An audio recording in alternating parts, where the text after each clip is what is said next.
இன்றே டவுன்லோட் செய்து உங்கள் ஃபேவரட் ஷோக்களை என்ஜாய் பண்ணுங்க. அரசியலுக்குள்ள குடும்பம் இருக்கலாம், ஆனா குடும்பத்துக்குள்ள அரசியல் இருக்கக்கூடாது.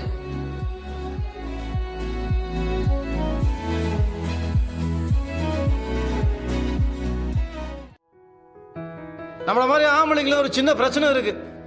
நம்ம பேசும்போது நல்லா வாய்களையே பேசுவோம், ஆம்பளையும் பொம்பளையும் சமம்னு.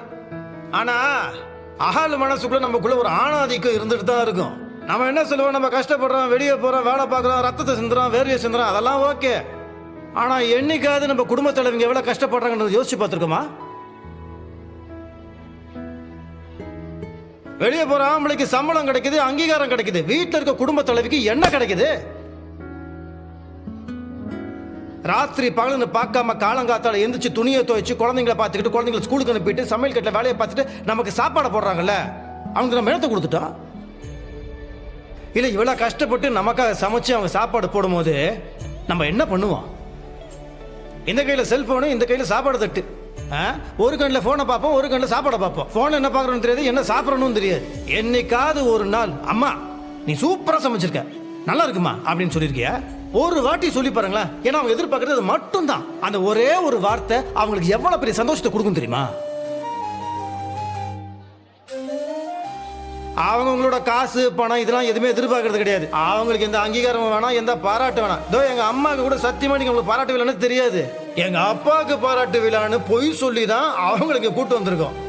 எந்த குடும்ப தலைவிக்கும் எந்த பாராட்டும் வேணாங்க. உங்களோட பாசம், உங்களோட நேரம், கொஞ்சம் நேரம் கொடுத்தா குறைஞ்சிருவோமா?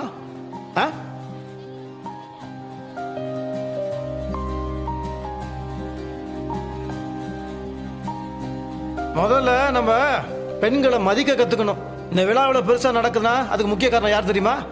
என் அப்பாவோ நானோ கிடையாது, என் அண்ணனோ அண்ணியோ கிடையாது.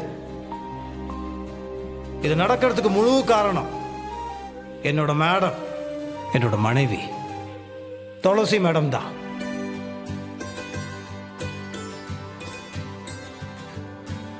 என்னடா கட்டின பொண்டாட்டி போய் மேடம் மேடம் கூப்பிடான்னு பாக்குறீங்களா? மரியாதை.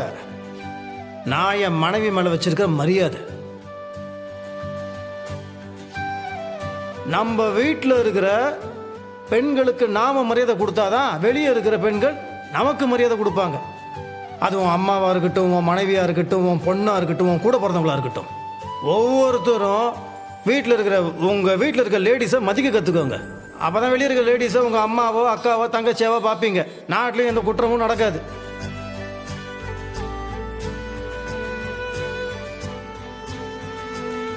இந்த மாதிரி ஒரு விழாவை ஏற்படுத்தி எங்க அம்மாவை கௌரவிச்சு எனக்கு பேசுறதுக்கு ஒரு வாய்ப்பு கொடுத்த என் வீட்டு மகாராணி என்னோட துளசி மடத்துக்கு என்னோட நன்றி.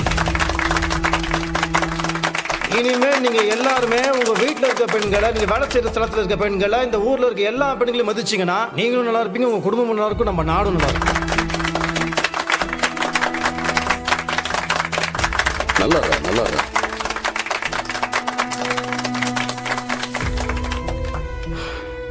நீ என் கூட பேசலனாலும், நீ என்னை வெறுத்தாலும், நீதாம்மா என் உசுரு. நீ என்னை நல்லபடியாக வளர்த்தனால தான் இத்தனை பேர் என்னை பாராட்டுறாங்க.